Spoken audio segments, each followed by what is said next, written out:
Hi, everyone, and welcome to the third webinar in our Life of a Color series. Today, we will be talking about formulation. Taking over the series from Thomas is now Tim Mao, our Applications Engineering and Technical Support Manager at X-Rite. I'm Robert Grotans, the Global Technical Marketing Manager, and I'll be moderating today's webinar. Just a few things to go over before I turn it over to Tim. If at any time you have any questions during this webinar, please feel free to submit them in the space provided, and we will follow up with you after the webinar. This webinar will also be recorded, and you'll receive a link tomorrow so that you can review this webinar again at your convenience. So with that, I'll turn it over to Tim to get things started. Thank you, Robert. So as Robert mentioned, this is webinar number 3 in our series of the life of a color, and today we're going to talk about formulation. So just as a quick reminder of where we've been, you've seen this before in the first 2 webinars in this series. So we're really in this third step, which we might call pre-production or formulation. It's really the step that has maybe where some of the most conflict comes in, because we're having to move the color from an idea and a specification, often done with totally digital color. We're now having to move it to the real world or to the physical world. We're gonna have to physically make this color.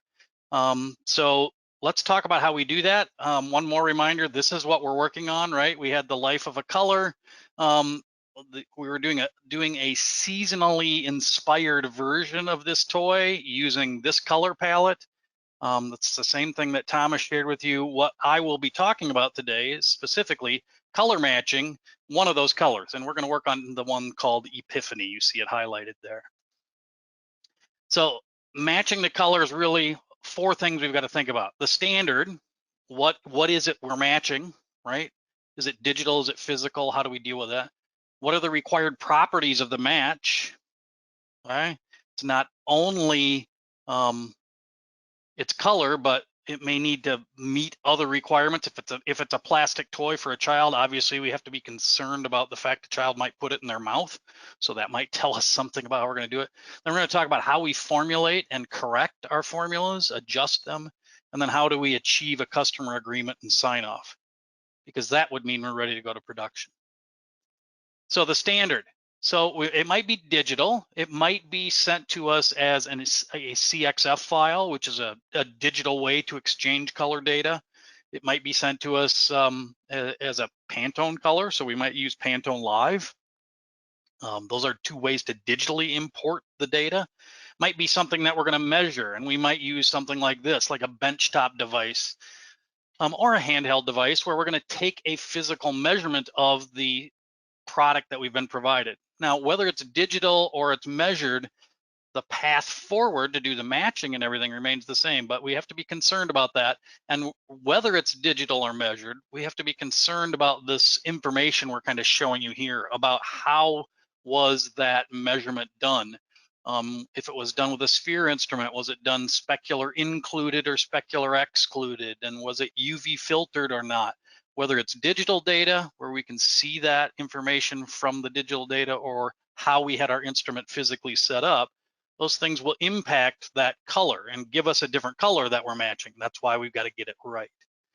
So we're going to go ahead and say we've got our colors. In fact, here are all of the colors that were in that palette. You can see an LAB-CH representation of each of the colors.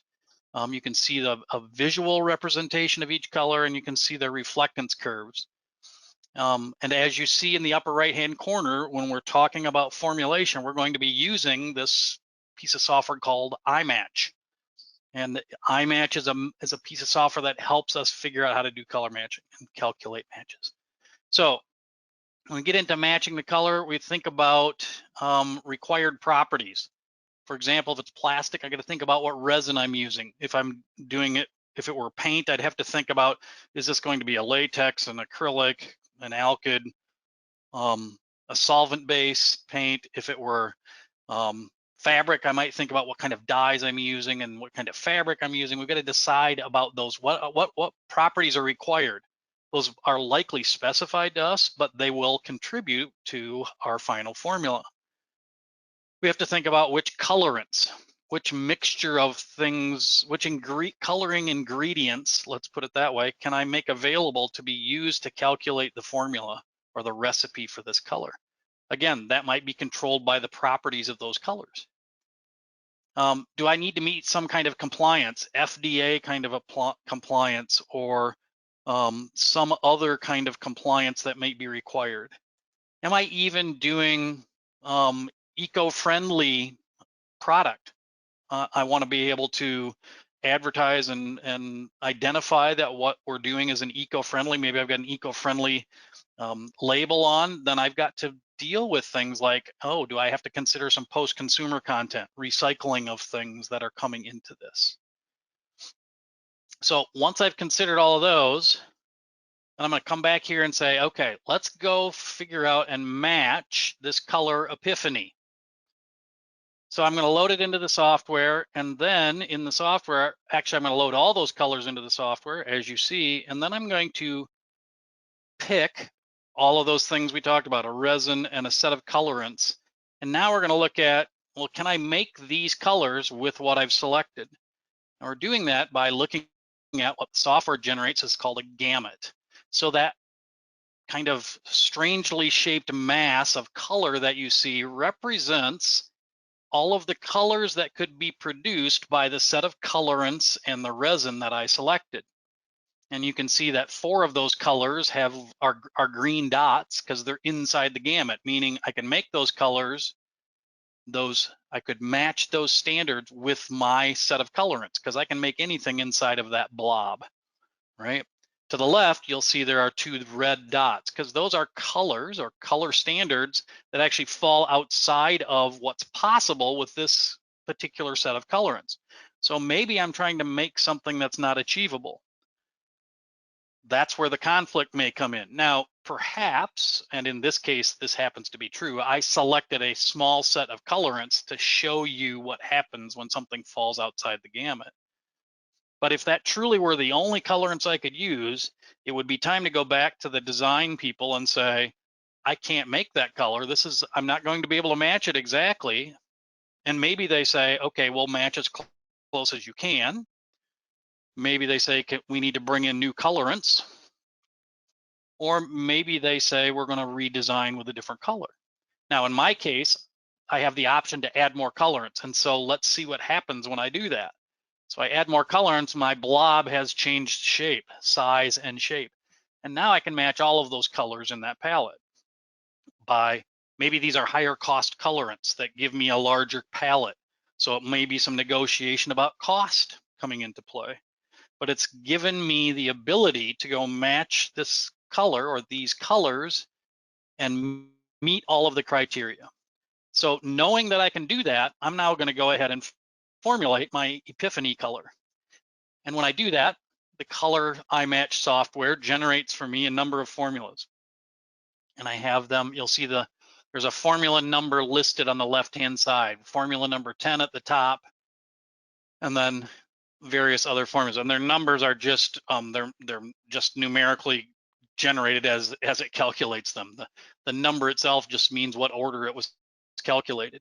The order they're sorted in right now is based on some scoring mechanisms that are going on, which are considering things like color difference under 3 different illuminants, metamerism, even cost can be calculated. So we can look at all of these different formulas, and I might decide, you know what, I really like this formula, formula 4. I can see the reflectance curve over here of whichever one I've selected. I can see visually how the color will look under different light sources or illuminants. So I may pick my formula 4, there it is, and I can go ahead then and scale that to whatever batch size I want to make. Typically in this process, of course, we're doing a new color match. So we're going to make a small, a relatively small anyway, lab sample to prepare. Let's say I'm going to prepare that. I'm going to mix that up. I'm going to do whatever I have to do to produce a sample that I can measure. And once I've done that, I take a measurement of it, and there's my batch. And my batch came in 1.63 units too light and 1.23 units too red, 0.39 too yellow. So it's off by 1.01 delta ECMC. So that formula did a pretty good job, but it's not close enough for me. So I want to know and calculate, can I do any better? Well, formulation software like iMatch has the ability to do what's called a correction. And the correction step simply says, okay, here's how far off you were, 1.63, 1.23, and so on. We're going to make a correction or an adjustment to your formula to get you down to 0.14. And so I now have two formulas. I have my entered percent, that's how much was in my batch. I have my new percent saying this is what the formula should be changed to. Okay? And if I come over here and let's say I had made up 1,500 grams or kilograms, or it doesn't really matter what the units are, I made 1,500 of something here, I could go add these amounts to that. And by adding those, I would get it to equal what this new formula was. So I would make that adjustment. And we can even see it graphically here on the right. The red dot is where we were, it failed, it was outside, and the green dot is where this correction is going to take us, with the crosshairs, of course, being the standard. So sometimes I can get into a bit of an iterative process where I'm going to correct it. Maybe I measure that and it's not 0.14, it's 0.28, let's say. Is 0.28 close enough? Depends on what my tolerance is, depends on what the end use is. If it's good enough, when I get to that color that's good enough, the match is good and I want to use that. Now what's often happening is I'm electronically sharing that information back to my designer or physically sharing it with them and saying, here's the color I've produced. Now I'm going to you for a sign off to approve this color. And then once that color is approved, it prepares us for what will be webinar number 4 in this series coming up later, where we talk about the production of the product. And in production, we even sometimes talk about using corrections and formulations. But that's how we're going to formulate the color. We're going to get to matching the color that the customer ultimately wanted. We're going to give them then the ability to produce that, and we'll have matched that top ring, which is what the epiphany color is, in our newly designed child's toy with a seasonal flare. So that's how we would go about formulating to the light in the life of this color. Thank you, Tim. So that wraps up today's short webinar, the third in our Life of a Color series. Again, if you have any questions, feel free to submit your questions now. We will leave this screen up for about 30 more seconds after this webinar. Again, we will follow up with you after the webinar on any of your questions, and you will also receive a recording to this webinar. Finally, after this webinar ends, we will have a polling question. If you are interested in speaking to a sales representative or even Tim, feel free to answer that and we can get you in touch with the correct person. So thanks again, everyone, and please join us next time for the final webinar in the series on production and quality control.